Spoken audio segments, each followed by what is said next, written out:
Good evening, everybody. Dr. Jeff here with Jim Case in Adventures in Truth podcast. Hello, everybody. Hello. It is Wednesday night. We were doing a little bit of pre-work for what we might talk about tonight, and spent about an hour hitting some different ideas and topics. And you know what, gang? We didn't come up with a darn thing. So we have our eyes closed and our ears wide open, and we're just going to move and see where we get moved to go to.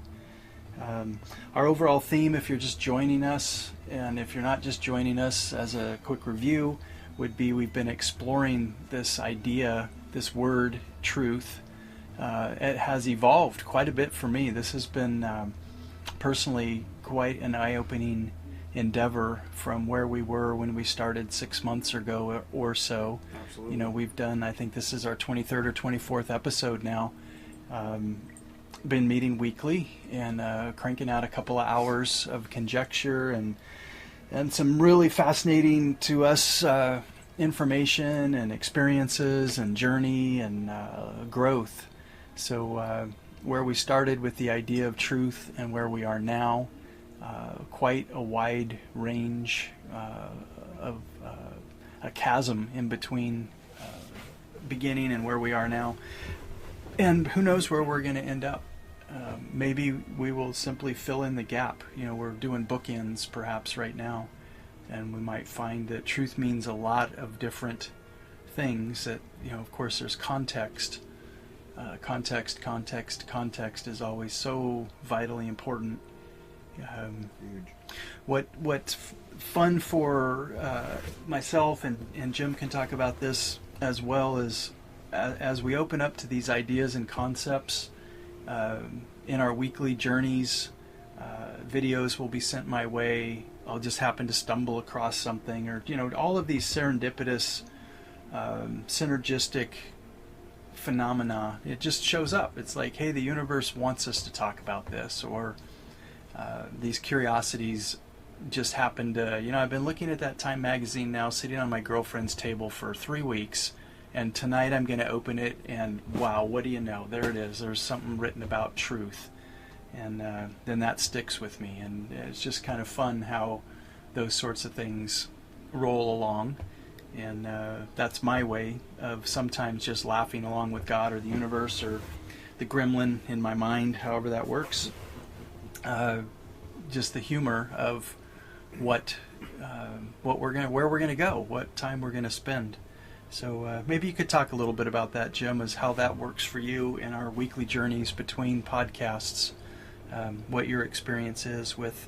We have a topic. We've kind of agreed on a topic, and we just keep moving. Rolling along with it. Ta-dum, ta-dum, boom. Here you go. It says over to Jim. If you don't want to take it, I'll keep going. Just let me know. My truth is I don't take my work home with me. No, okay. Really? So kidding. So kidding.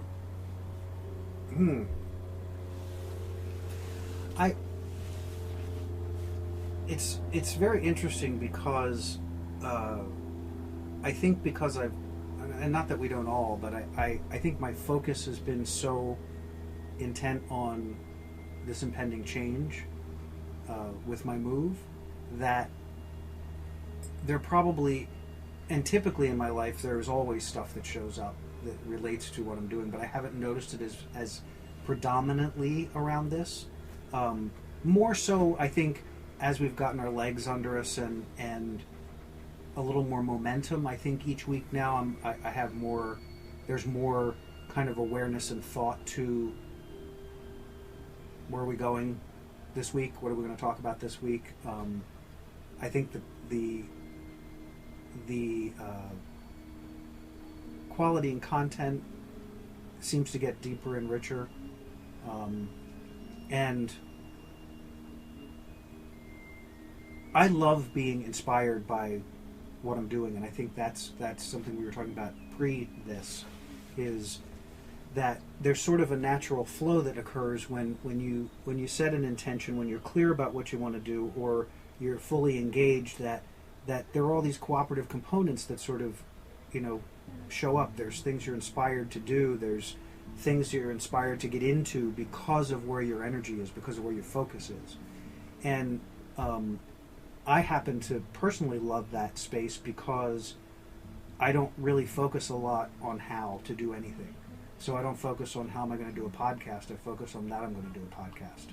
I don't focus on how am I going to come up with ideas. I allow the discussion and I allow the energy of us to inform that, so I can be inspired through that, so that what we do come up with is aligned in all of what we're doing, and it serves all, and I think we all do it in our own fashion. We bring the best of who we are to the experience because it energizes us, because there's an intention and a focus to it. So even if in the course of the week I don't have a lot of time to focus in it, when I do bring my energy, when I do relax into, okay, it's podcast time, and that happens before I get here. That happens the day before, sometimes it's longer, sometimes it's shorter, depending on how much focus I'm using elsewhere. But there's something to just falling into that space and then allowing it to unfold and being inspired by the space, instead of needing to determine how that's going to look and how it's going to work and what it's going to look like and how am I going to get there from here and how am I going to say what I need to say and how am I going to convey powerful comments and thoughts and how am I going to compete with Jeff and how am I, and I giggle about that because it's not a competition at all. Good. No, it truly is not. It's Good. just it's just that the mind will, Yeah. the mind comes up with all It kinds wants of to play. crap. Yep. So I really like living in that place where I don't get burdened by the hows. I know what I want and I focus on what that is and largely I think how that's going to feel, how it feels, and let it inspire me each day to whatever it is that needs to show up. And so it makes my day a little more unconventional because I'm not walking in a linear direction. I'm not in a straight line. To somebody on the outside, it may look like I bounce all over the place, but in my world, it's very cohesive. In my world, it's very connected because there's an inspiration that I was sharing with Jeff is, I do some driving with one of the driving companies and so at night I kind of, tomorrow's going to be a driving morning, so I kind of get my head in that space and I'm going to have a successful day driving and it's going to be good, and and then I go to sleep and I wake up and the first thought is, you're not driving today. I'm like, oh, okay, change of plans. Who changed the plans? What happened? And I mean, I make it sound like I don't know what's going on, but when there's so many other things happening, being in that space of allows me to be ready and available to what's ready and available. Does that make sense? Yes. So I'm in the moment of, oh, there are things that I can take care of in the house since we're moving that are of more importance than needing to get in the car and go drive right now. And so when I allow that, when I do that, I'll spend an hour or two doing whatever that is, and then all of a sudden I'll have the feeling of, okay, I want to turn the app on, I want to go drive. And I'll turn the app on, and I'll go drive, and I'll spend the next 2 or 3 hours ride after ride after ride after ride after ride, and then all of a sudden I'll be like, I'm so over this. What now? And then I'll have to go to the bathroom where I'll be super hungry. So I'll be, okay, I'm going to take a break for a minute or for an hour or whatever it is. And that leads me to the next thing. And it's not an unfocused thing at all. Everything is focused.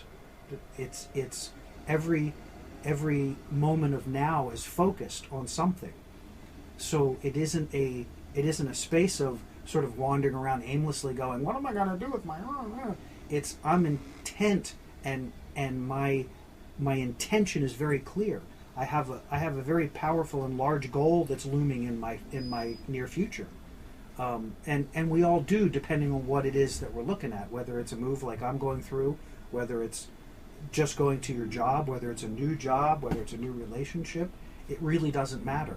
It's approaching it from that space of joy and wonder and enthusiasm about what you're creating. And from that stimulates, and I think we've talked about this way back at the beginning of our podcasts. It's a tenet that I learned many years ago that I think is very powerful, and that's that be, do, have. The idea of be, do, have. And we've messed that up horribly in our culture and our society, because for the most part we've put do at the beginning of the equation, and have is the next step in the equation, and be is if you got time. And that's completely back asswards. Yep. And so the beingness is what I'm talking about, is that being in the moment means being in now, being present with what's happening in your own energy field, what's happening in your emotional body, what's happening here now, and then being able to respond to that in a way that engages. So because I'm focused and I know that my end result is over there, in this case being a move, that I can allow for adjustments and shifts because I'm inspired through my own energy system, and I trust my energy system enough now to know that when I get that nudge, when I get that feeling, that's what I have to pay attention to, not analyzing it, not dissecting it, not spending all kinds of time getting crazy about, well, God, that's so not what I think I should be doing. It's trusting the impulse and saying, oh, okay, yeah, it makes me a bit uncomfortable that I'm not going to drive today because I do have a goal to achieve in order to move.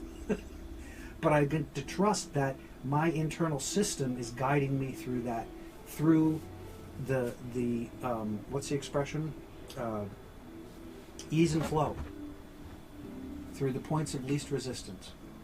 And it just validates so many amazing things that I've read over the years. But Blue heron. oh, we just had a thing that sounded like a baby getting drowned or something. I don't know what it was. Any thoughts on that? Now we had that. I guess the bird was saying, "Shut up, stop." Huh? Your turn." Oh boy. Oh, I was imagining riding with you as you're driving, and what a blessing that would be. That, as you described, you drive, but what you're really doing is you're getting to spend moments of time with people who have a true blessing that they get to experience you, stimulating them to think more about and be more of who they are. They think they're getting transported from point A to point B in the physical, which they are, but they're also being transported from asleep to awake, and from fear to love, as you are pouring yourself into them. So they're very lucky. They're very lucky to get to spend time with you. Wow. I hadn't gone that far, but I appreciate that. It's so interesting. That's the process of doing the driving has been actually a very, very profound experience from the very beginning. I remember sharing this with one of my friends, how microcosm, macrocosm the experience is, because the way the process is set up is that it's so much like what I'm talking about, the be, do, have. To start the process, you just turn the app on, and then you be. You just hang out. And you hang out until you get a signal. And then when you get the signal tells you where you need to go. And it only tells you where you need to go. It doesn't tell you anything else. It doesn't tell you where you're going after that. It doesn't tell you it just says, here's who you're meeting, and here's where they need, here's where they are. Go there. Once you get there, you'll be given instruction where to go next. And it's such an amazing parallel to this whole idea of be, do, have. Because when I allow the process, like this driving process, when I allow it, the ping happens, all I have to do is, it tells me exactly where to go. I don't have to guess. I don't have to figure out how to get there. I already have a car. I don't have to figure anything out. I just, okay, 5 minutes away from Jane, and I'm going to pick Jane up at wherever this destination is. And then when I get there, all I have to do is engage this individual, and then as I push another button, it's going to tell me where she's going. and then I get the joy of being able to transport them from that place to some other place. All the while, I don't have to do anything but show up. I don't have to figure it out. I already know how to drive, right? I already learned that tool. I already have that skill. Yeah, that's in the subconscious. Right. Yeah. So I don't have to. There's nothing I have to do but show up and be willing to engage. So I'm going to be by being a driver, and then I'm going to do because I get a signal, and the universe sends me a signal, and I follow the signal, and then when I get to that destination, it gives me another signal. So what else do I need in the process of life if I'm constantly getting signaled where I need to be, and I'm being shown where the heck I need to go? It's not even like I have to figure. I don't have to dissect it. I don't have to research it. I don't have to do anything except follow the prompt. And that to me is what being inspired is all about. It's a prompt. It's I set this amazing intention for myself, and I want to create X. So my energy that's where my energy is focused, and it's this huge focus. It's just, directed there. And then I just wait for a signal because I sent the ping to that destination already. So we're talking about the truth of intention tonight. And we're talking about the truth of being available, the truth of being tuned in, the truth of being aware. Those are the truths that we're touching on this evening. It's an interesting metaphor. Not being a driver, being an end user of that product. My assumption was that the driver not only knows where to go, but also knows where I want to go, and is making the choice of whether I want to do that journey or not. Because maybe you don't want to drive all the way to Oceanside. It's 2 a.m. in the morning and I'm at the San Diego airport and I want to get to Oceanside, and you're thinking, I'll do one more tonight, but it'll be like a 5-minute job or something. And the next thing you know, it's an hour and a half in the making or whatever. So that's interesting that you have to commit. I mean, let's go with this metaphor a little bit deeper. You're saying I'm willing, I'm able, and I'm committed because I'm responding to this signal, and I don't know where it's going to take me, but I'm going to go with it. Because my intention is I'm doing this task in order to make money. So my goal is how that's going to feel, because I'll be able to pay my bills, I'll be able to pay my rent, I'll be able to do those things. So the idea of that feels really good to me, and feels very solid, and feels very forward moving, right? So I'm good with that. Somewhere along the way, I'm thinking of the app designer being like God, and somewhere along the way, God of the app decided that if we give the drivers the choice, if we give them the information of where the customer wants to go, they could decide not to take that job, right? So there had to be some thought that was put into that. For that very reason. They chose not to do that because it's not a cab service. It's peers, people driving people. It's the whole premise was originally, the idea was it was just peers. It was somebody who had a car who could give somebody who didn't have a car a ride. And it's obviously evolved into something a bit greater than that. But at the core, it's still the same thing. But the idea that whole, my understanding of that was that if you're choosing to engage in the driving experience because you have time to do that, then you get to give up deciding how the journey is going to look. You get to engage in the journey. So if you're choosing to, the metaphor fully extends.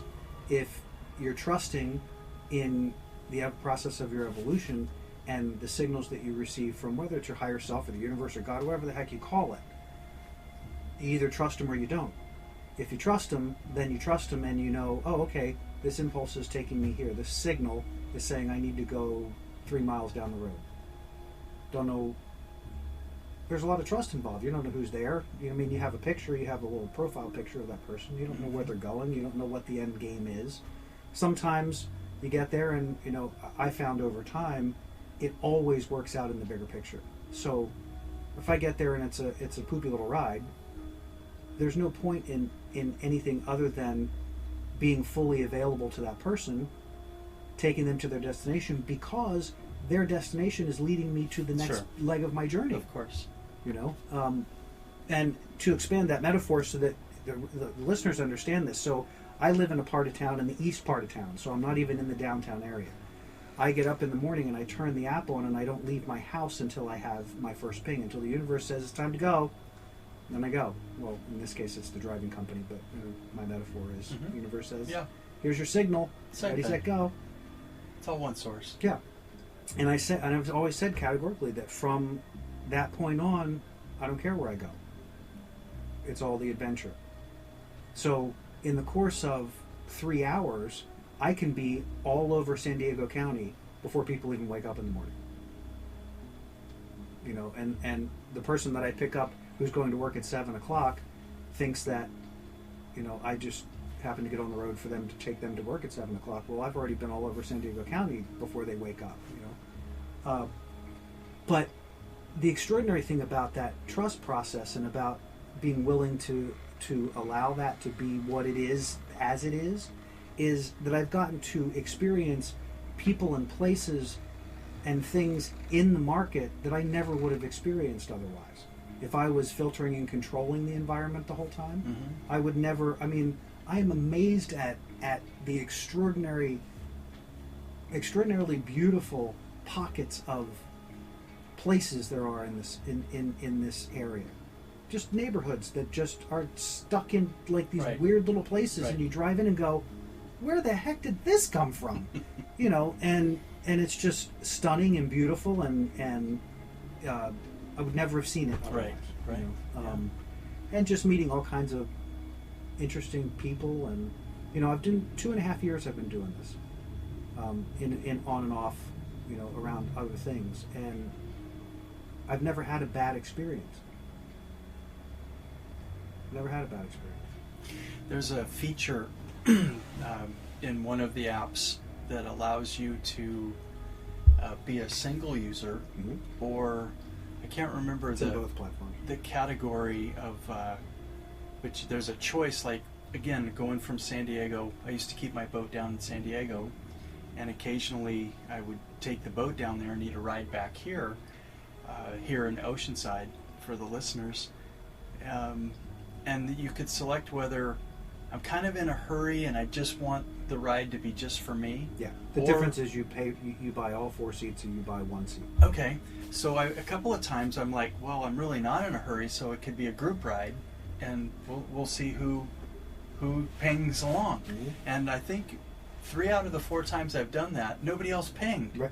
But what was interesting is, like, because I was willing to have somebody else come with me, it was a lesser fare than had I just said I want it all myself, kind of thing, which is not such a good deal for the driver.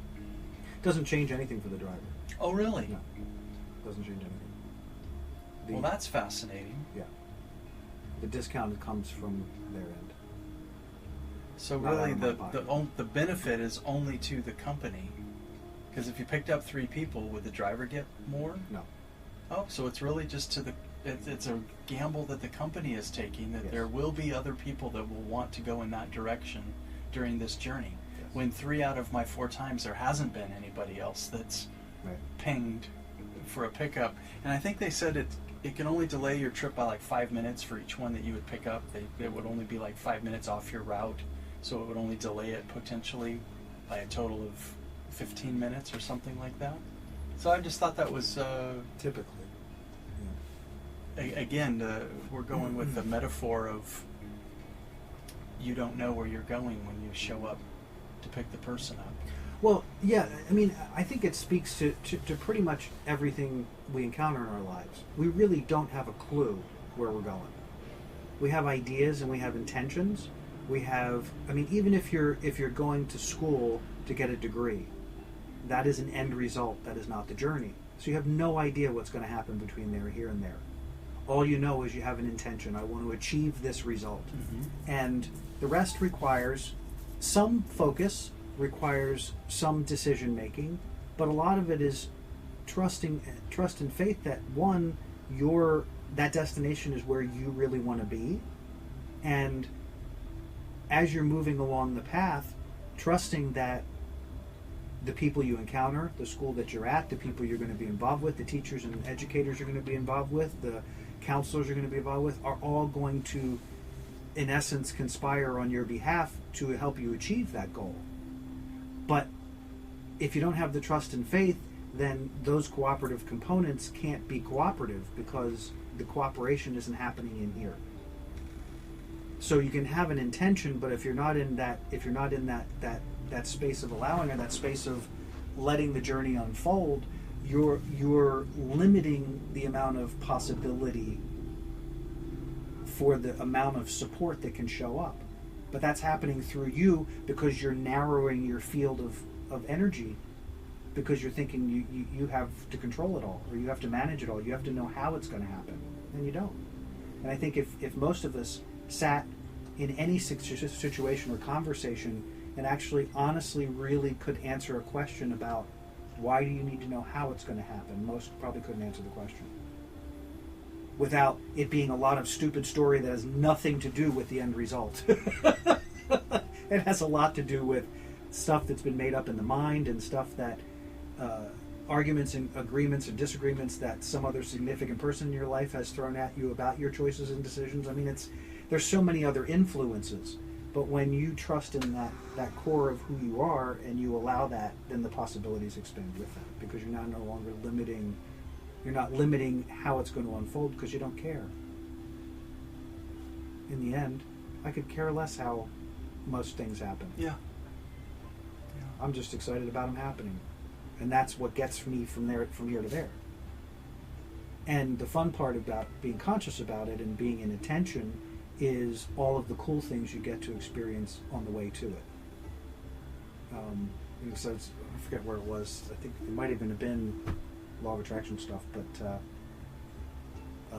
isn't it always interesting that whenever we achieve something, it's not lasting typically. It may last in our ability to do it, but our interest in it doesn't typically hold very long. But if you were in attention to the journey all the way, man, you're full as all get out, because it was an amazing, extraordinary, non-stop adventure of fun that culminated in the creation of my desire. And now I go, cool, what's next? Very much like you've talked about. What's next? I've done flying, I've done careening through the desert on an electric car, I've done ships, I've done... I rode a horse across the desert with no name. There you go. And I bet all of those journeys were just unbelievable in many ways. I'm shifting back to this don't even know what to call it, a concept, a precept, or some sort of sept that I've been playing with the last 2 or 3 podcasts, of the idea of truth being something that doesn't exist. It's more of a desire that we have for there to be something substantive, tangible, measurable, repeatable, and we call that the scientific model. I was taking a peek at there's a film that Anthony Hopkins has been working on, somewhat summarizing his life of what he's learned. And truth is kind of the topic of it. I was just love him. Yeah, who can't love him, right? And his summation was, it was like, damn it, I said that before I heard it from him. And he's like, it doesn't exist. He calls it a dream at best. He goes, our awake experience is no different than our asleep experience. And it's all illusion, it's all intention, it's all unfolding as we're open to it. and he believes intention has a lot to do with it. He's like, I have no idea how my career happened. I have no idea. There's no formula for it. It just literally, like, it was a dream. He describes it like, I got to be awake and have this dream life that happened for me. And he goes, it's no different than my night dreams. It's just an awake dream. Yeah, fascinating, right? Wow. But he's like, there is no concrete, solid truth that you can actually say it's repeatable and predictable, and that's just a fairy tale that we need to believe in for some reason. So it'll be interesting to kind of stay tuned with that project he's working on, as he's just trying to help people let go of, you got to go to get a marketing, you have to get an MBA, and you have to figure out the formula. You have to get your 10,000 hours in, because that's actually still a pretty current model of understanding the tipping point. That book that Malcolm Gladwell wrote, that he documented the Beatles when they came to America had just performed, like they just finished their 10,000th hour in all these different small little tiny venues in Britain, came to America, and because they paid their dues, and Malcolm Gladwell documented 10,000 hours as being like the magic number where the universe says, you've done enough practice, boys, now it's time for the show. And there's so many examples. The guy that did Hewlett-Packard, Microsoft, I could name probably 5 or 6 if I really dove into this and thought about it, but each of these examples that he gave, the guys had spent at least 10,000 hours in their labs, in their garages, and that's like this magic number of experience. It's like, you tell the universe or show the universe that you're really serious about this enough that you can do it 10,000 times, then that's the payoff. He documented Little League players that go on to play Major League Baseball, and it's this pivotal point around 10,000 hours. But now Anthony Hopkins is just saying, there's a coincidence there, but it's really more about this intention that you set, and it just kind of so happens that because there's this mindset built around 10,000 hours. I mean, this even goes back to Shakespeare, this 10,000 hour thing. It's not new, but it's just more new in the marketplace or in marketing, in the business disciplines. I think there's even a biblical reference, something to do with 10,000 times, or there's a Buddhist, it's not the man who has 10,000 kicks, it's the man who has kicked 10,000 times. And that's like 5,000 years old, that specific phrase. Or it's from a Bruce Lee movie, one of the two. But isn't Bruce Lee like considered to be like a wise man? Anyway, I'm rambling at this point, but it was, and we talked in the very beginning of our podcast tonight about just being open and kind of paying attention to what's showing up. So that's one of the things that showed up for me this week, was this idea that and I'm totally not tied to this idea of whether truth is real or not. It's just like, hey, it came to me, and I'm willing to be the guy who doesn't have to be right, and is just kind of like, what if it? And let's play with that. Let's let that be devil's advocate for a month or 2 or 3, and kind of see what shows up there. And something's going to show up, and we'll either dismiss it by Christmas, or we'll still be talking about it by Christmas. Well, it seems more and more interesting that you're bringing that up again, because it does seem more and more, at least in feeling to me, that there seems to be a bit more truth to the idea that truth is about individual experience and perception, and as opposed to what would be considered laws of the universe, so to speak, which are just those immutable things that, but even those, it's kind of hard to say, are they or aren't they? And in the end, what difference does it make? Meaning, I can't follow somebody else's truth. I can only be in my truth. If you try to be in someone else's truth, it's not a very happy experience, because then there's no real connection or alignment to your own energy system. You're kind of pissing it all away on somebody else's something, and so there's not really any. You're not connecting to self in the same fashion. So it's more and more getting more and more fascinating, sort of thinking about how truth shows up and how much of it is really tied to intention. You know, that the truth, the thing that I would call a truth is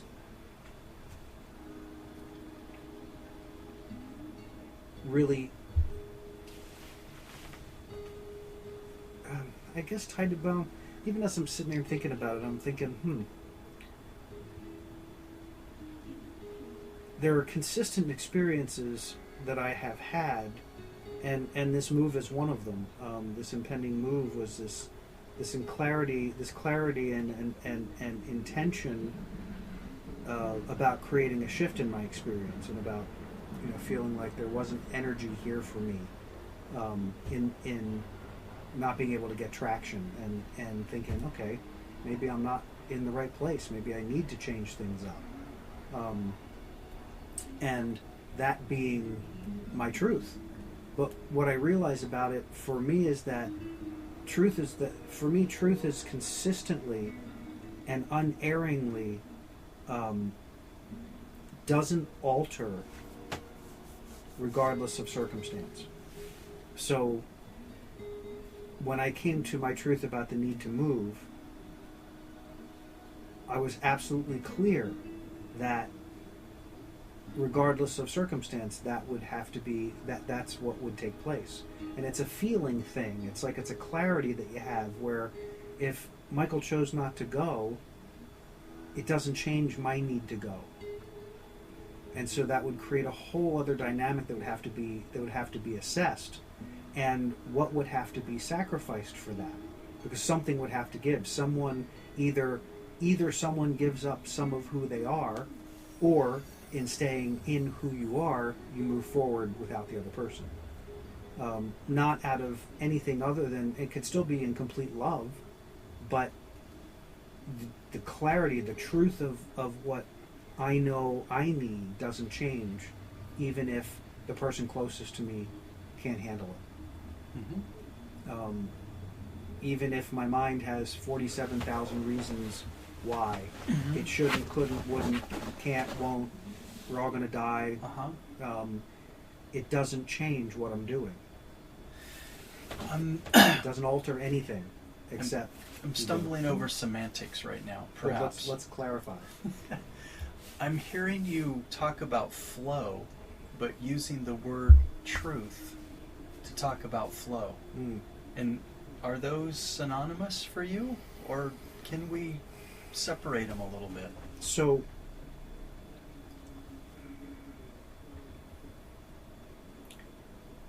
when I have a clarity of intention, and that intention is my truth, all that can come from that is flow. If I stay in that space. If I attempt to decide how it's going to happen, I put resistance in the process, and now it's no longer flow. If I push in any way, if I get impatient, I'm putting resistance in the process, and that slows things down. I think you can derail yourself, but flow to me is the result of being aligned with your intention and your truth, which usually are pretty synonymous. But flow is more a result of those energies. They're not interchangeable. I mean, you can't call truth flow. They also, I think, are when you say different words my in truth, English. That to me, you're describing my path, what I'm supposed to do, the direction I'm going in, the rate at which I'm going in it, or pausing. So and to me, it's flow would be the opposite of resistance, and it's happening. I mean, somebody could climb Mount Everest, and they're not just going to flow right up there. There is significant. Well, I don't know. I'm not an expert at that, but that's going to require. Flow would mean being able to move through that experience without unnecessary resistance, without unnecessary obstacles. Mm-hmm. Meaning that because I'm in the zone with what I know to be true for myself, that the movement. The movement up the mountain is, there are certain paths that are prescribed for going up the mountain. Sure. Right. Based on weather, time of year, right. amount of snowfall. So that's already a done deal. So you're choosing whichever of those paths you feel best suits this apparatus, mm-hmm. which, and that's going to include how much weight you're carrying. Sure. It's going to include last time you tried it. The Sherpa that went up 2 weeks before. Exactly. And made it. Yeah. So there is a in that case, the flow is in, I am in alignment with my environment, I'm in alignment with my destination, I'm in alignment with all of this. My focus is, I want to get there. So I've got the best Sherpa, I've got the best team, I've got the best equipment for me, whatever that may look like. Mm-hmm. And that's all been coordinated because I've picked the right people to be in the right circumstances of this experience, or they've picked me, depending on how they showed up in my life. Because my intention was, I'm getting to the top of the mountain.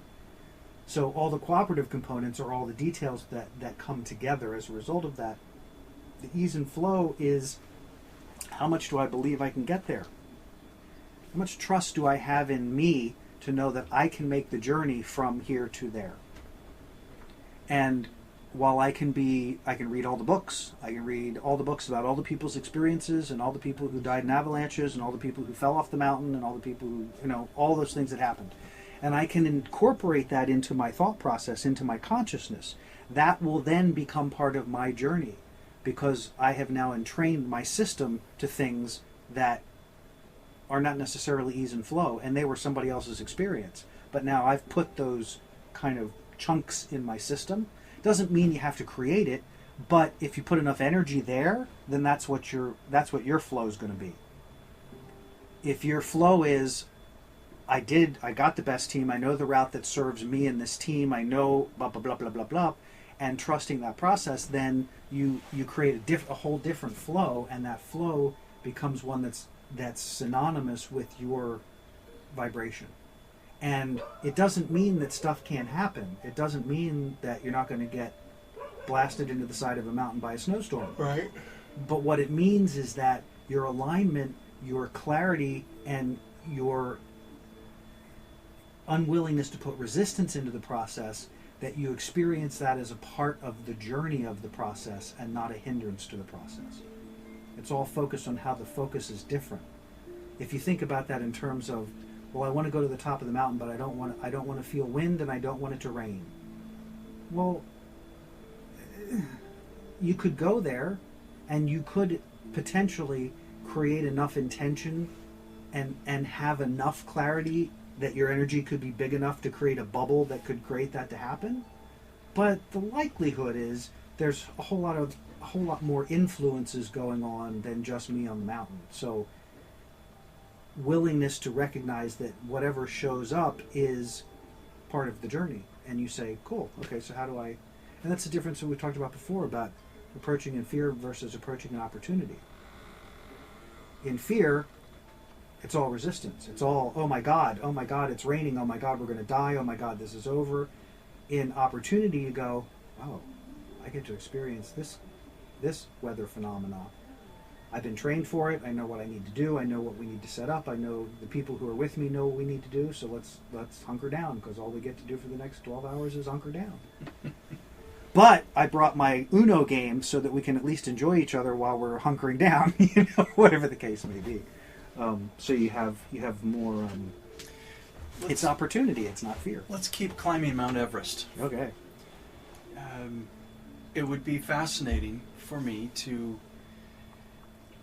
know the data between the number of people who have set the intention and who came prepared with training and expertise and resources and time to accomplish that feat.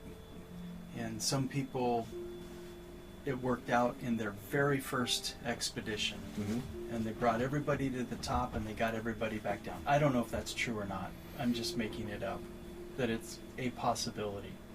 And there are people that in their 10th expedition have never been to the top. And every time they tried, someone died, or life and limb in some way were risked. But their intention was the same as the person who had complete flow and all of life's mysteries unlocked, all the doors and the weather and the climate and the chirpas and the crickets, everything aligned for them to have that experience. What I've learned as a psychotherapist is the person that's still working at it in their 10th time is actually the one that's far more committed to it and has far more life lessons to learn from this experience, and it means more to them than the person who just nailed it the first time around. And that, I mean, there's value to each, but it's actually, I don't, was it Einstein who talked about the journey being more important than the destination, the experience along the way? So it's kind of hard to say. It's hard, certainly not but being a mountain climber. The person who's gone for the 10th time and still hasn't done it can still be in flow. Mm-hmm. They can still be completely in flow. But like you said, there is more to their journey, more to the unfolding of it, and they're more willing to explore it. But there's also the flip side, which is what's the difference in the core vibration of each individual. Because while they have an intention, it doesn't obviate all the energy you bring to the event or to any experience. To the points that you've talked about, at least the way I see it, there's unlimited possibilities for what's going to provide you the greatest forward momentum. For the person who was able to coordinate and get up there and do it in one shot. One, like you said, one way is not right and the other way is wrong. It's what serves that individual. Is it that the person who's on their 10th excursion is still working through what it means to be successful?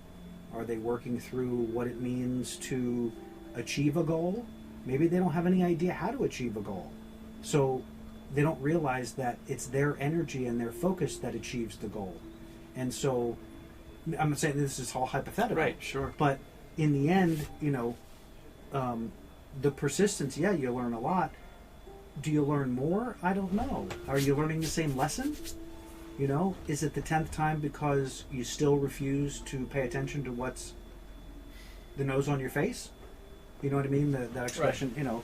Is it the 10th time because you don't have enough patience to flesh out the details that you need to know, and that's the continuing theme of your journeys is your unwillingness to focus on it. You're willing to focus on the goal, but you're not willing to focus on the detail, the things that help to smooth out that flow and that journey, because you are the only one who can influence that. The people that are there with you are influenced by you because it's your intention. And yeah, maybe there's 10 or 12 people in your group, and maybe they all have different intentions or different ideas, but if you coordinated it, then your energy is what prevails in the entirety of the group, and everybody else is contributing according to that energy, from my perspective. Mm-hmm. So there's so many possible variations for good and bad, positively and negatively, for why the 10 trips are successful or not successful. Has that person come to a point where they realize that success is not about necessarily getting to the top of the mountain? Right. Right. Because for some that's huge, for others it doesn't matter. One of the things I've always found fascinating about people's experiences of achieving a goal like that is the amount of time and effort it takes to get to the top. And they talk about the 10 to 15 minutes of being at the top and how quickly it's over and how fast that experience vanishes, perhaps only to have a catastrophe on the way down, and that it's really hard to remember and hold that with you. People are devastated afterwards because it wasn't what they thought it was going to be. Yeah. And particularly if it was their 10th time and they finally made it, and then they recall all the people that died along the way with them, that it was like, the whole evaluation after the fact is really fascinating as well. I know I love that you said that, because that speaks to exactly what we were just talking about. There's so much fertile ground to dig into just in those 5 or 6 sentences you just said about what drives people. Mm-hmm. It's all about energy. It still comes down to the core vibration. Yeah. I have a sense at some level what drives us is this desire to feel alive. And that's maybe a truth we could agree on, that there isn't any other reason to come here. If you're not going to get on the court and play the game, there's really no point in doing it. That was my job title when my ex and I, the center that I worked in, I was the director of aliveness therapy. Oh, and yeah. my job, I love it. Swear to God, and my job was taking these deathly ill people to the Grand Canyon and running them all over the Grand Canyon, literally running them all over the Grand Canyon, and having them remember what alive felt like, what alive feels like, and getting back in touch with that experience in themselves to help them to reverse their disease processes. Yeah. If we could camp on that for a moment, since we both resonated with that notion of this, perhaps a core truth of why we come to the planet. It's of most interest to me to the degree people go out of their way to avoid discomfort. So if you separate things into the category of comfort versus discomfort, the vast majority of humanity will choose comfort. To the degree that the senses are dulled so much, there's no sense of aliveness in that place. It blows my freaking mind. Yeah. I mean, this is like a core theme that I'm dealing with on a daily basis, of the creature comforts that we cannot help ourselves from padded chairs and air-conditioned environments and filtered this and just thread counts on sheets, and it's just oh my gosh, oils and lipsticks and things. It's like, how did we get there to avoid the sensation of aliveness? Just bizarre to me. And it's like, the more that you go to the quietest car, the softest ride, somebody opening your door to, like, you don't have to do anything, and then you're going to go eat the most succulent meals. So it's almost like there's this extreme kind of, you're going to stimulate the senses in one way beyond measure, like to even go into a room where people are wearing a blindfold and it's all dark, to heighten the senses of smell and taste, and you're eating lion, or you're eating... Done that? No, I haven't. No. I haven't. I've seen those too. I haven't done them. It was a thing for a while, and it kind of came and went. Yeah. But it's just of interest to me that there's this, to be considered, say, in high society or the upper crust, that in one regard you avoid discomfort by seeking lavish comfort, but at the same time, maybe to counter that, you're looking for all these exotic experiences to try to balance it all out. And you wouldn't have to do that if you simply stepped into a little bit of discomfort, like go sweat, go sit in the sun for a while, sit on a log, When's the last time anybody has sat on a log or a rock as opposed to a comfy chair or a chase lounge with stitch counts in the thousands and some cabana boy to come rub suntan lotion on you? It's like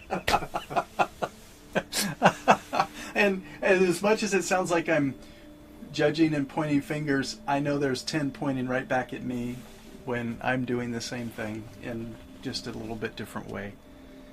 Well, there's a difference between, I think, indulging and experiencing. I mean, I think we're here to experience. So experiencing 1,000-count thread sheets would be a cool thing. Do I need to live in them? Probably not. If I did experience them, would I want to live in them?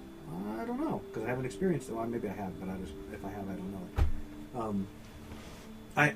Those things to me are like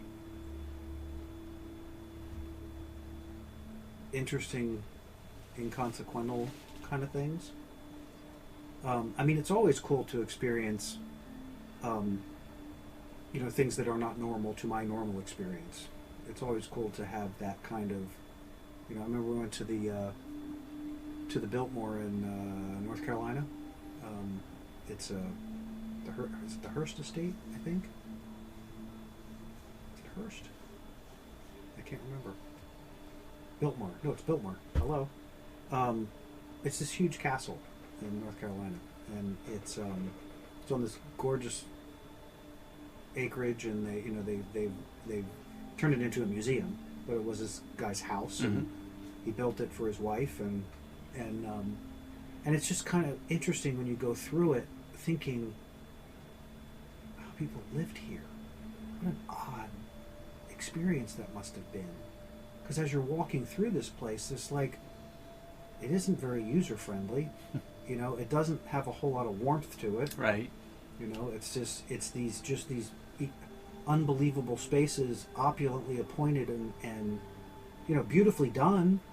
But then you try to put yourself in the position of living in that and going, wow, this is weird. I mean, I don't even know what this is. I can't find a level of comfort in it personally,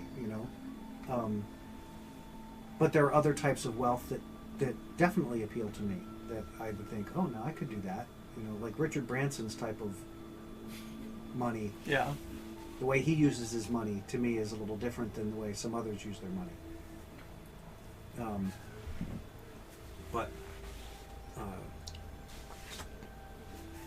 The thing is, to me, that's remarkable is there's really no wrong truth, in the sense that everybody's doing what they think they should be doing. Whether they're, even if they're in resistance or they're in some situation that they would prefer not to be, or something that's beyond what they would have expected. I think there's just that sense that everybody's doing what they need to be doing, and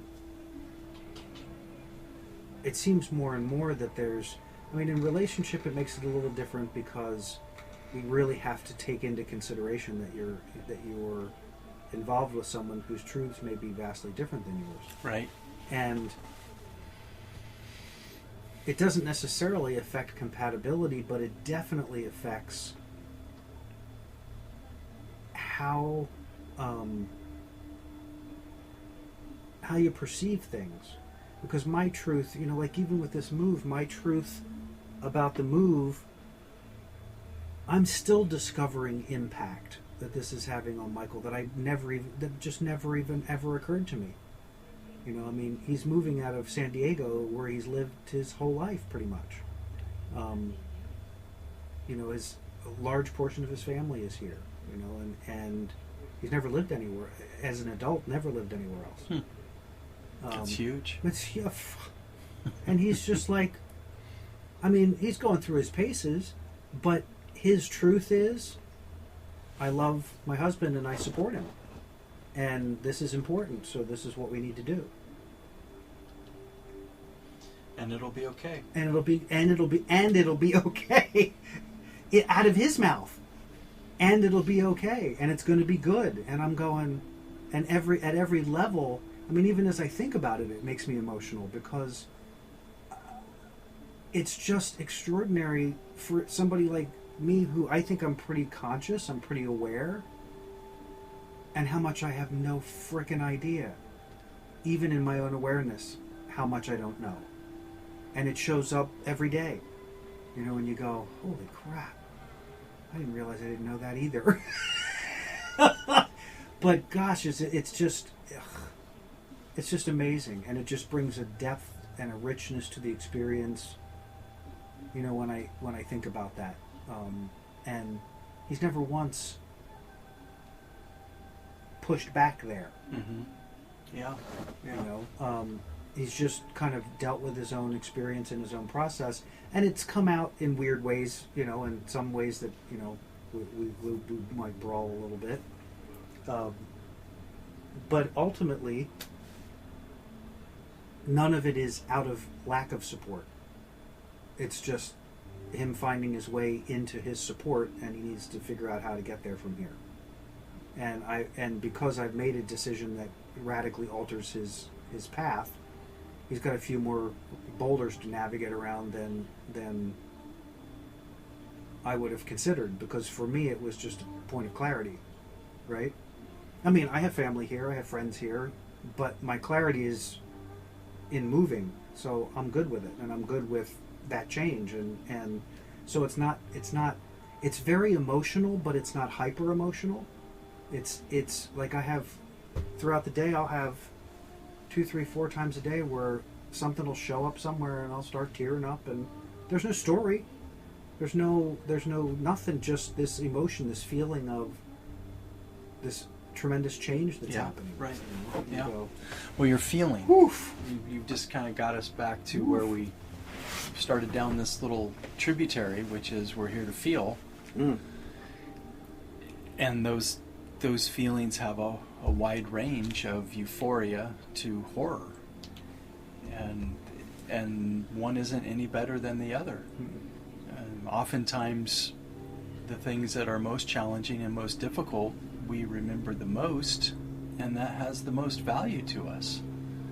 And most war vet type reunions, the guys aren't going to talk about, hey, remember the time that all the beer showed up and we got Playboy magazines delivered and we all sat around and did nothing for 6 hours and drank beer and looked at magazines? No, that's not what they're talking about. They're talking about, remember when Bob's head got blown off and, you know, you were holding it, and, you know, and all the gunfire and the grenades, and I mean, they're talking about the most intense experiences that they had, and it built a sense of camaraderie out of that aliveness that they both got to share, that they all got to share, is what brings them back together again, that they're trying to hang on to or relive or experience once again.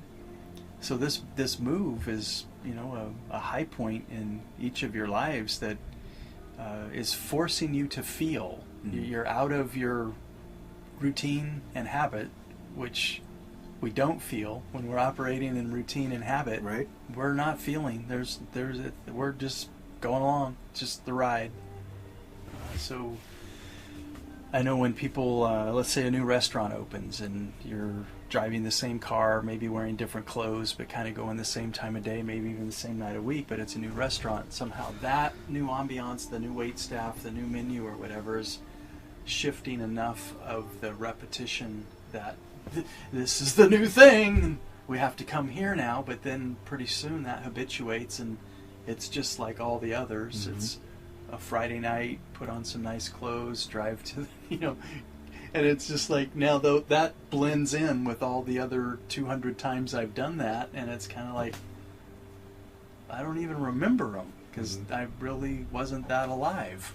Or did that steak taste that much different than the 100 others that I've had? Or did they, you know, sometimes maybe there'll be a presentation, or there'll be something that will occur that will make you feel alive to the point where there's a little 2 or 3 brain cells that will connect to that and go, oh, I have a memory of that one.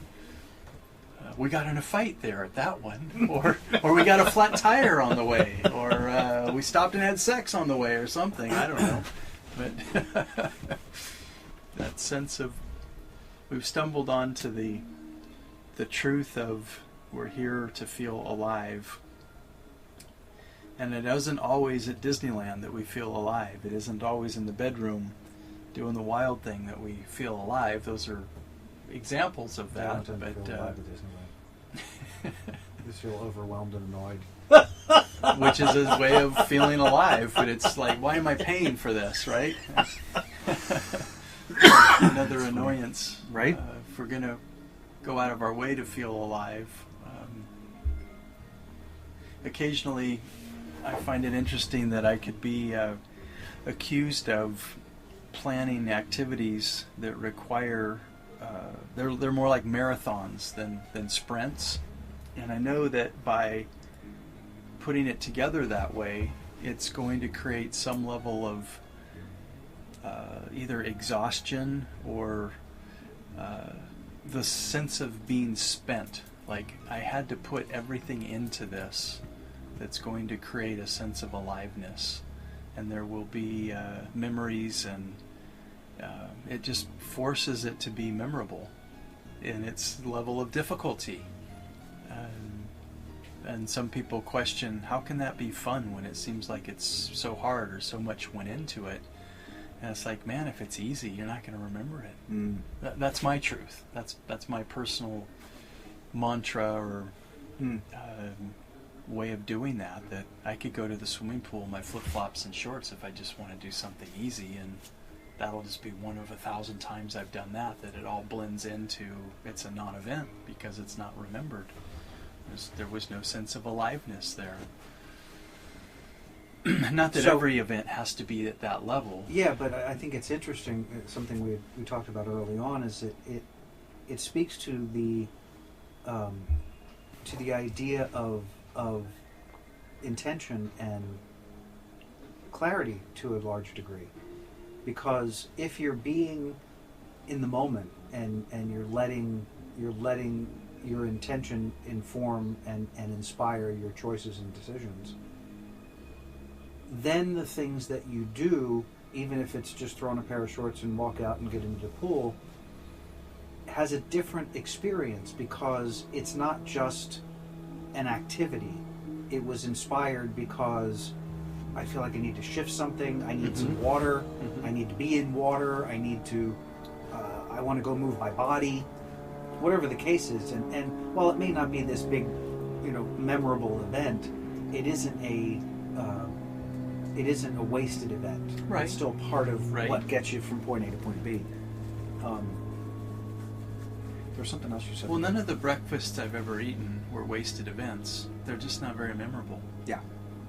But isn't that true of pretty much everything? As you were talking, I was thinking about my trip to Peru, which was extraordinary. It was an amazing, unbelievable adventure. I can barely recall most of it. I mean, I can go through chronologically, and I know what we did on this day and this day and this day, but the experience has already been had. I was there doing it. It's done. So I can share the story of it, and in the sharing the story of it, it'll stimulate some aliveness because it was such a powerful experience, but it's not readily present in my experience now. I mean, that was almost a year and a half ago. And I can reflect on how cool it was, but even that requires energy. That requires focus going backwards because I've already been there. I've already done that. So in my consciousness, in my mind, it holds a place of wonder and wonderfulness, but it's not present wonderfulness. It's past wonderfulness. Yeah. So in order to bring it here, I'd have to dredge it up. And I think that's pretty fascinating because that speaks to that kind of impermanence, that sort of the whole idea that once you achieve it, it's done. Right. moving on. This whole thing brings me back to that Anthony Hopkins idea that we were talking about earlier. Is like, I've had a lot of dreams in my life, and so have you. Both awake dreams and nighttime, nocturnal dreams. And we can't remember them. Most dreams vanish within moments of being awake, and even the ones that's like, oh, that was such an amazing dream, I'm surely going to remember this and write it down, and 5 minutes later it's like, what? Not, yeah. So what if our awake times are really not that much different? It's just smoke and mirrors, and it vanishes very quickly and gets us ready for tomorrow. Yeah. But I think it drives home the message of now. Now, you know? Because, you know, if I think about, I know I took as much as I could in every moment when I was in Peru, which is why it leaves when I think about that experience, the only experience I have is amazing. Mm-hmm. Like there is nothing else to that. I mean, we spent 24 hours going one way and 26 hours coming the other way. I slept on the floor in Mexico City in the airport for 7 hours. You know, I mean, there were some pretty shitty things that happened. I mean, inconvenient, let's say. There were challenges. But that's not what I remember. I mean, I do now because I was dredging it up. But whenever the idea of talking about Peru comes up, the first word is amazing. Mm-hmm. Sure. Category, you know. And part of what, in my opinion, part of what made it amazing was the 26 and the 24 and the 7 hour. That's what made, because there was value. That there was a cost that took resources of energy and time and money. Mm-hmm. So it climbed the ladder of value. What you went through to have that experience makes it a value. Because if you just were if Scotty could teleport you there, you know, on the Enterprise, beam me up, Scotty, and you were right there and right back again, would not have nearly the same memorable experience. Doesn't mean it wouldn't have any. Yeah. But it wouldn't quite be the same. So level of effort to go and again, people that can travel every week, it all starts blending together, and they have unlimited resources, and there's no expense and no time considerations. They don't remember that stuff. It's just one more of many experiences. Yeah, and that's an interesting. I have had for many years this experience about traveling that has always kind of baffled me. Is I don't, one city to the next, who cares? Well, unless you're doing something different. Because if you're going there to eat, and you're going there to shop, and you're going like there to sleep every other place. How's that any different than all the other places you've been? And that's exactly the experience. It's just like every other place. And you go, so what was all that about? I've done this already. Yeah. I just wasn't at this longitude, latitude. Right. But and I didn't have to fly 6 hours to do this. I could do this at home. So why did I fly 6 hours to do this? You know, because there is no relative difference except the energy you bring to it. And then it's the energy that you bring to it that's going to make all the difference in what you experience and how present you are in that experience.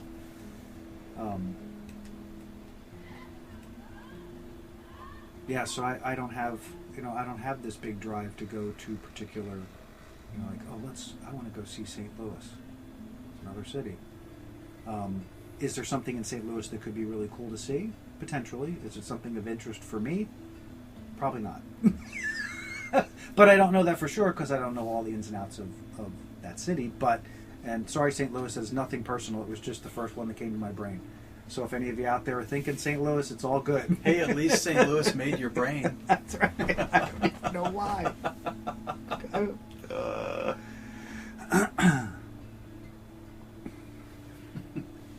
But in another way, I find that also completely fascinating. That you could go to so many different cities and basically have the same experience. Well, yeah. And that's kind of fascinating because you think I'm in this new place with all these new people and this new stuff and this new thing and it should be different. And but what's new? What's new? You're eating, you're sleeping, you're pooping, you're shopping. There's little trinkets and souvenirs that you think you have to have that 5 years later you won't even remember buying. There's bartering and negotiating and thinking like you got a good deal and trying to figure out the currency of how much monopoly money is it going to take to get this.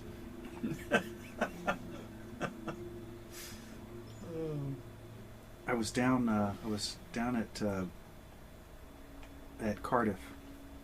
Actually, Moshe and I were out walking on the beach, and I remember as I was watching, because it was very busy because it's summer here, so the beaches are busy because it's San Diego.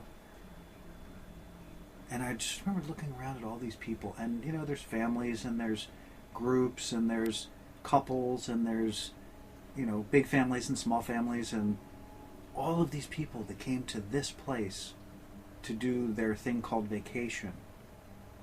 And I couldn't find one that looked like they had any joy going on. Oh, really? That's sad. You know what I mean? Like that really, I mean, they were smiling and they were doing their thing, but there was no feeling of look at this amazing place that I'm at. They're like, I came to California to have a vacation. I'm on the beach and I'm having a vacation.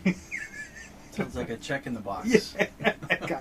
I got my beers. I got my, except you can't have beer on the beach here, but, yeah, and it was just, it's kind of fascinating because it's almost like I'm here because I was told it was a good place to come for my vacation. I've heard that San Diego is amazing, so I should come to San Diego because it's amazing. But circling back around to the idea of intention, you got to make sure you're making all the choices you make from intentionality. So even if going to Omaha, Nebraska seems to spark your interest, then you should go to Omaha, Nebraska, not San Diego, California. Because if Omaha, Nebraska is what's ringing your bells, then there's something in Omaha, Nebraska that's going to make you go, holy crap, that was amazing.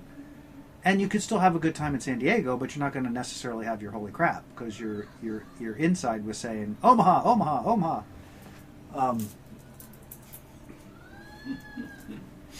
For whatever reason. But that's part of that whole trusting the process. That's part of the beingness that we started this conversation with, is in order to be at the highest levels of aliveness, you have to be at the highest levels of presentness. Mm-hmm.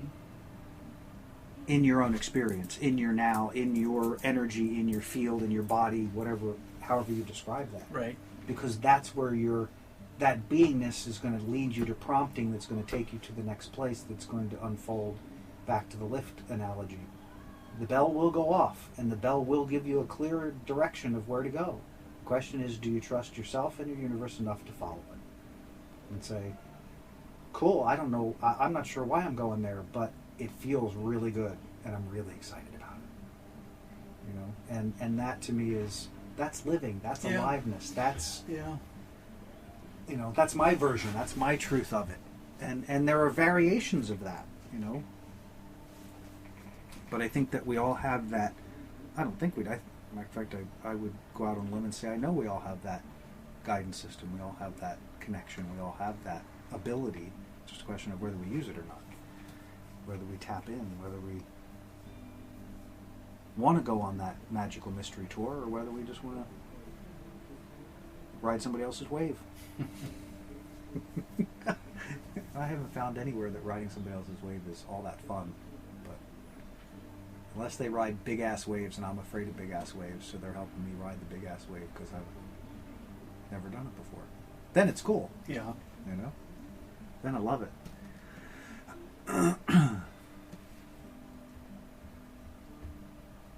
And we seem to have come full circle again. Yeah. We did that really well.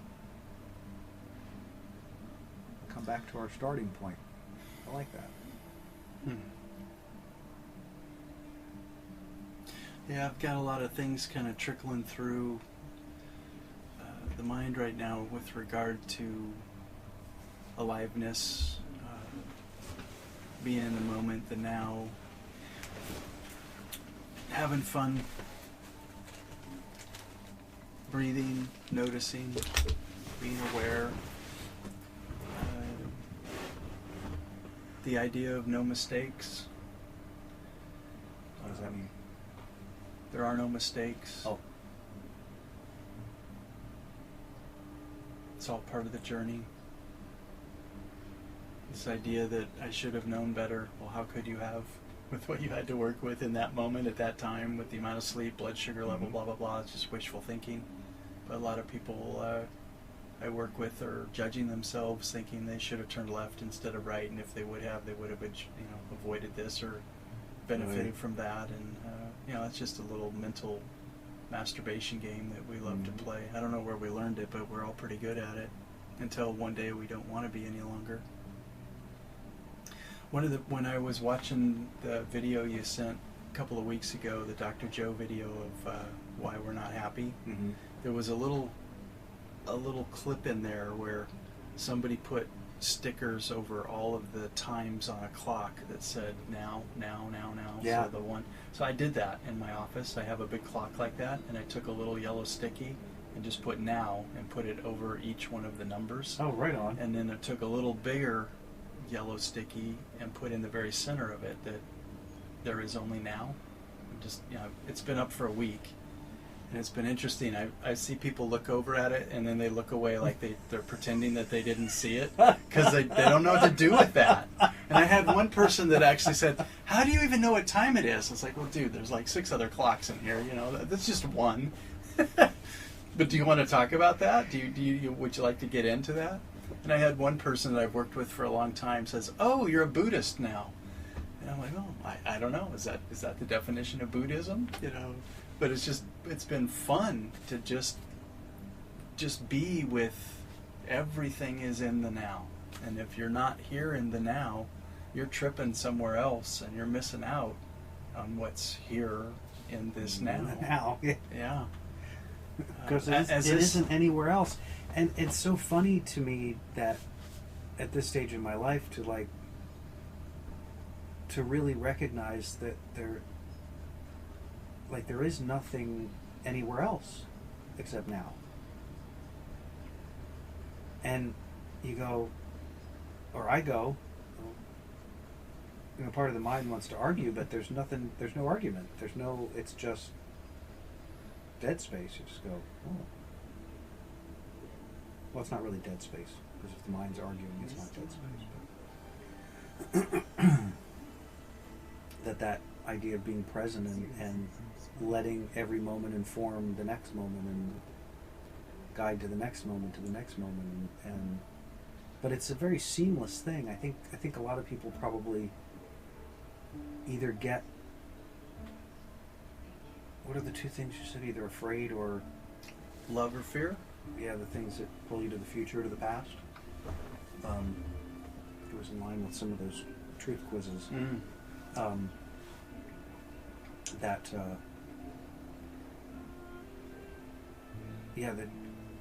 being in either of those places can never be satisfying. So that you were talking earlier about that sort of dead zone where people go into no aliveness.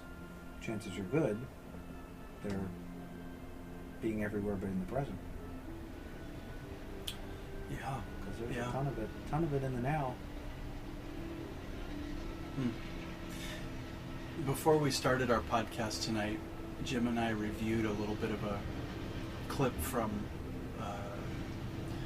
Wayne Dyer's work where he was postulating that perhaps only 3 to 4% of our mind is conscious.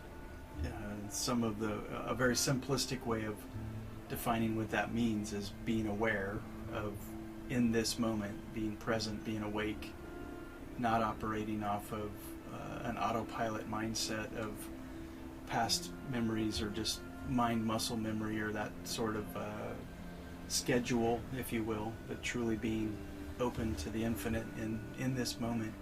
And if I respect Wayne, he was on the planet in this incarnation, longer than I, and read a few more books and had a few more experiences, and I'd like to think that that's probably a pretty sound notion, that he's not just grasping at straws and pulling up numbers, but that's astounding. I mean, that's nothing less than, oh my gosh, really? 3 to 4%? And I used to think 12%, was an astounding number. And to think that it's even smaller than that, there's a cry. I mean, there's almost like this part of me that's just wanting to yell and scream, wake the F up, be here, get out of the grind, get out of this habitual place that we've created for ourselves to not feel. I mean, really the zombie, I mean, gosh, zombies are so popular. This whole, I mean, zombies on every channel and every game and all that sort of thing. It's like, well, yeah, I get it now, because that's largely what we have become. You got to go to school. You got to get some training after school. You got to find a person. You got to get married. You got to have a car. You got to get a 401k, have a house. And really, I don't know that any of that is of any value. Especially if, as people achieve it, it doesn't seem to be satisfying to the point where they just sit in their house and go, I'm so glad I have a house. Yeah. Well, it becomes a burden. Who does that? Who does that? Who just, like, come over to my house. I have a house. Just come over. Sit on my couch and let's just be here and resonate, and I have a house. Like, does anybody do that? No, we got to watch this 72-inch monstrosity entertainment thing and have the vibration going, and it all has to be something else. Let's get into somebody else's life. Let's project ourselves into somebody else's story, because surely their story's got to be better than mine. I got myself started, Jim.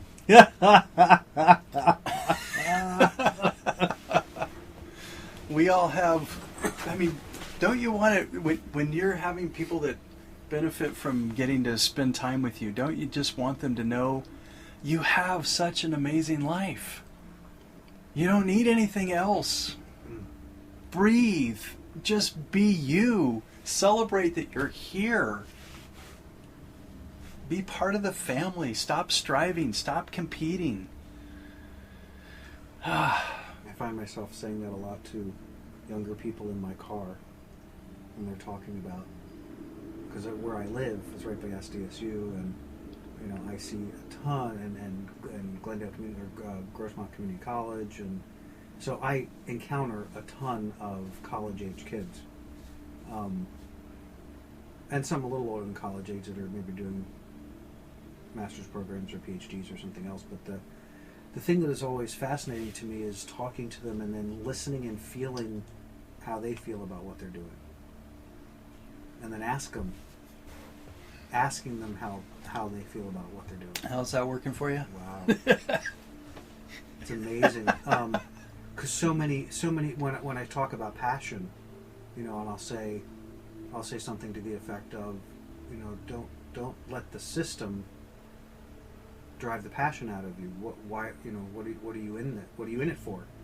You know, are you passionate about this, or are you just doing it because this is what you're supposed to do? Mm-hmm.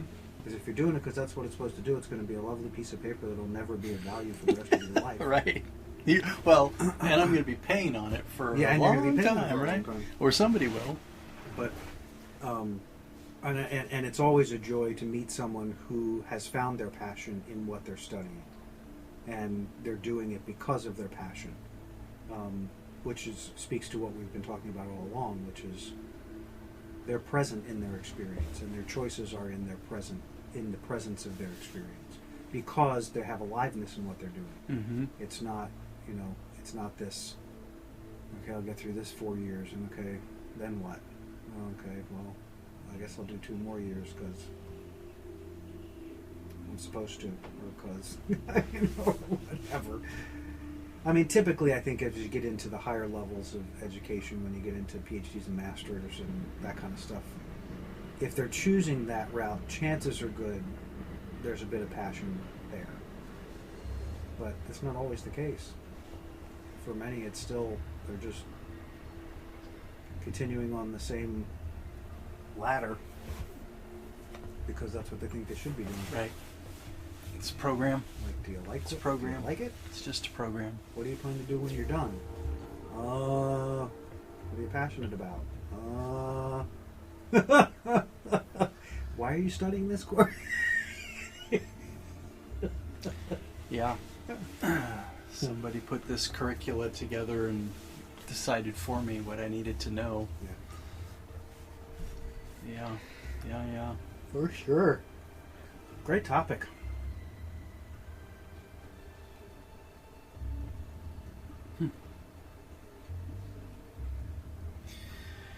This, when you're involved in things that create a time warp, people will say things like, wow, where did the time go? Yeah. You're doing something that is giving you a sense of feeling alive. That seems to be a truism. When there's a sense of distortion of time, something happened that got your almost full focus, if not full focus, that brought you out of all the programming, all of the rote memorization, all of the check boxes, and you freaking showed up. Yep. Those are the things that we, I guess, call passions or try to recreate. It's disappointing when you can't recreate it, because sometimes things are just one-offs. It's like you got that one, that's all you get, and you're going to have to do some deviation of that. But we try to like put all the ingredients back together again to bake that cake again, like it's going to taste the same as it did the first time. I had a very interesting, another, Jesus, can't believe this has got pinged again. So I was having a massage yesterday, and I have this great relationship with the guy that does my massage, and he's a really, really awesome therapist, and very sensitive, huge energy, and at least when he works on me, I'm very aware and cognizant of his energy in the space and how it's working and what's happening in my energy, and it's just, that's sort of my thing, and so I really get into enjoying that experience. So one of the things that's evolved with us over time is he doesn't have the language or the words quite yet for what he experiences, and yet he's still really intuitive and really good at it. And I just run my mouth, so he's also someone who just recently he just celebrated his 1 year from having a liver transplant. The guy's in his early 30s, has had a liver disease for a long time, and so he went through this transplant therapy. Went through this transplant, and then he was gone for a little. He was out of the loop for a little bit, and then when I started going back, I really wanted, after he had worked on me the first time, I wanted to share with him what my experience was, because it was so impactful to me. So I did, and he really appreciated it, and we dialogued like that. And so this massage yesterday, I'm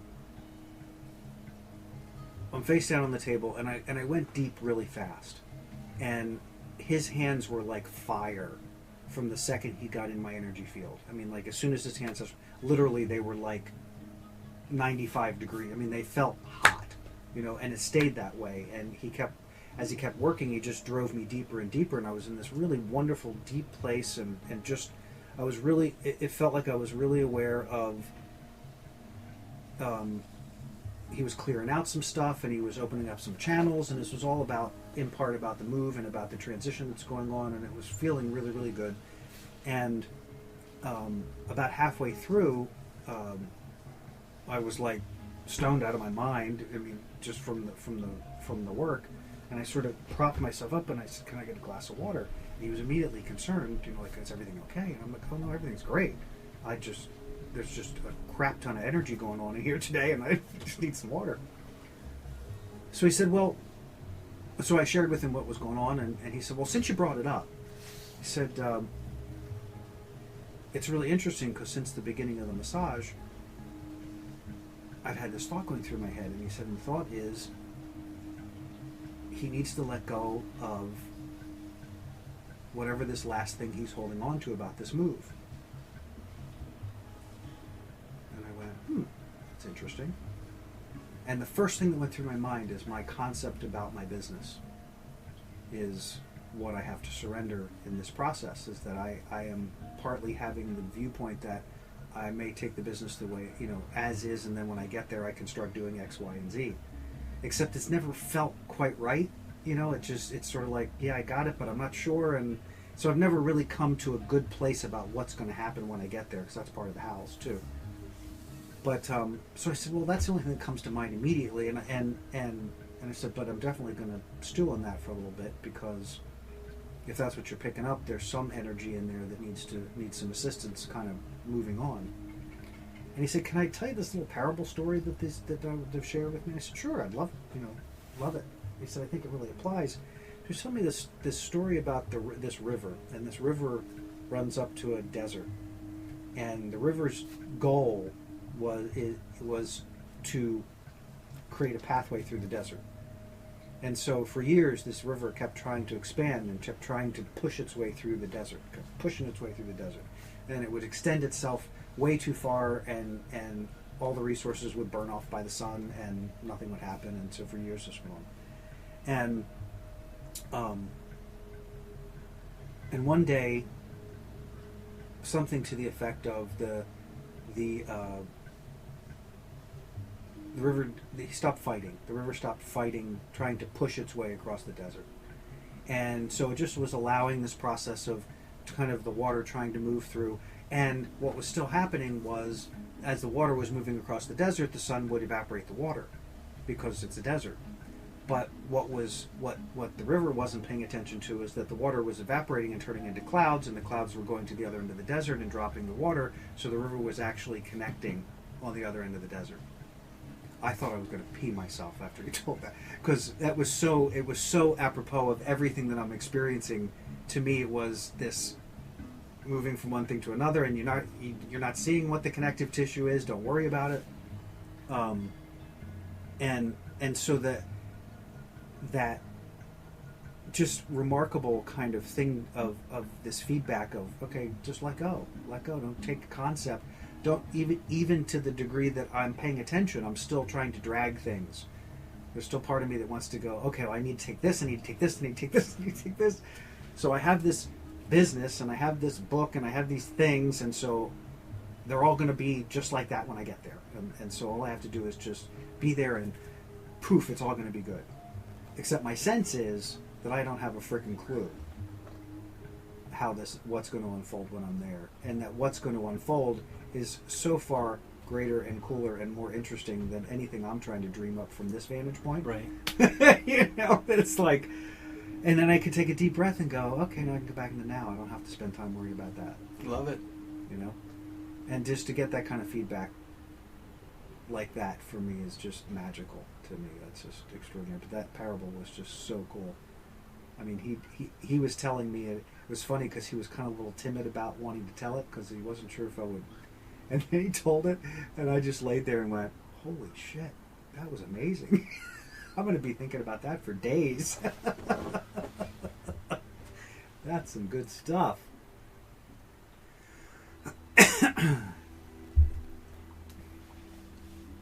So I feel like we're kind of meandering a little. Yeah, like the river?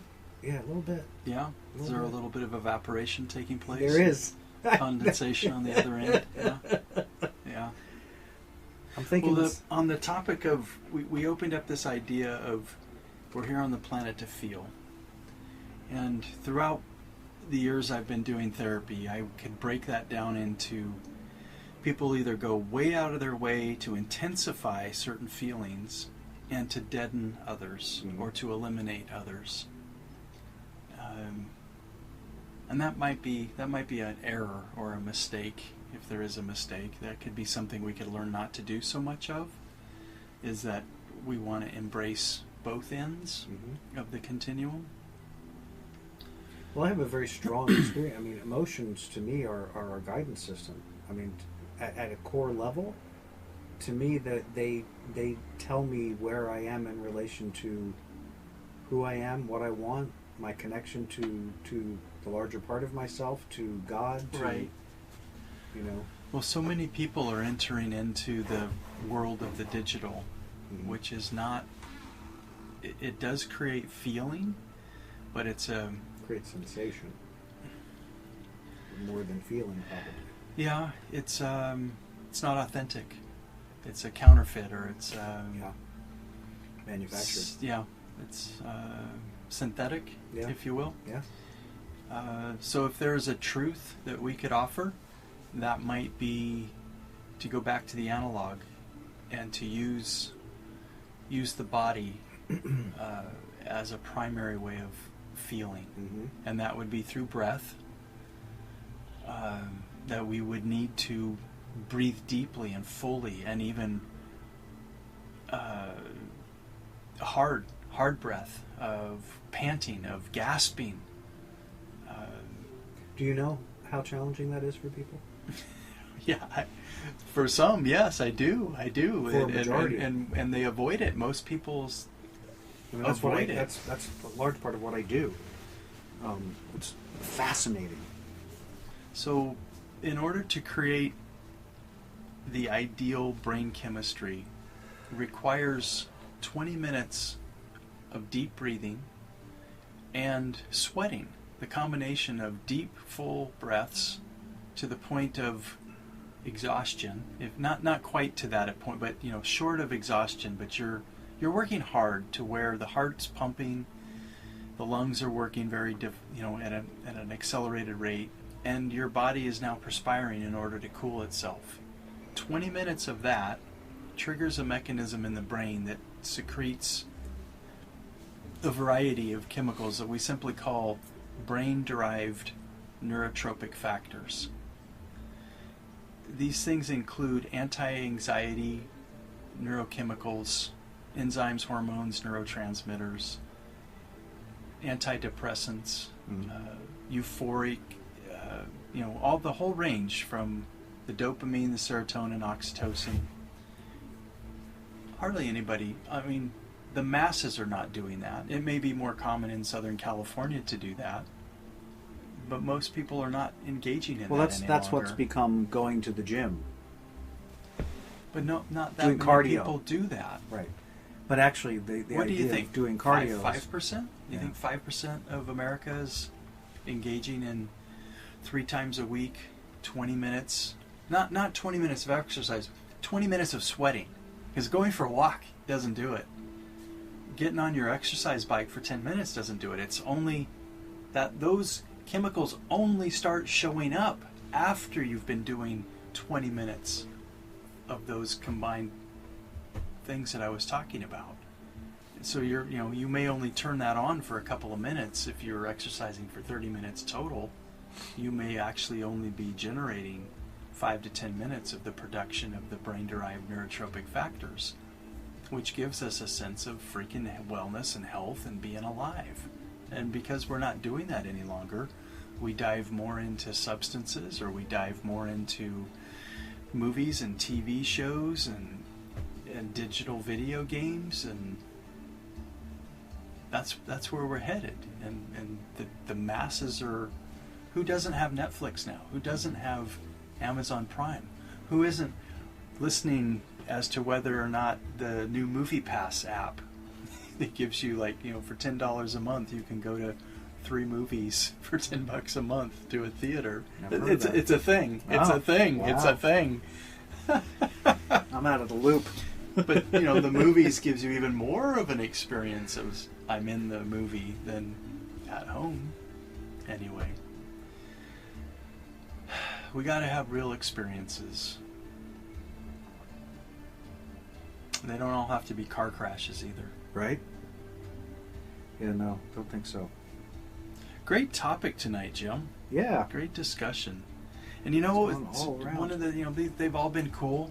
What I like about this one is we just went for it. Yeah. There was very little, if any, direction or intentionality at the beginning. It was more of a trust kind of a. Let's just go, see where this takes us. It's good. I like it. It's good. Well, so we talked about what? We talked about intention. We talked about aliveness. Mm-hmm. We talked about the importance of both of those in staying in the now, and that in the now is where aliveness lives. It's where you find clarity and focus. We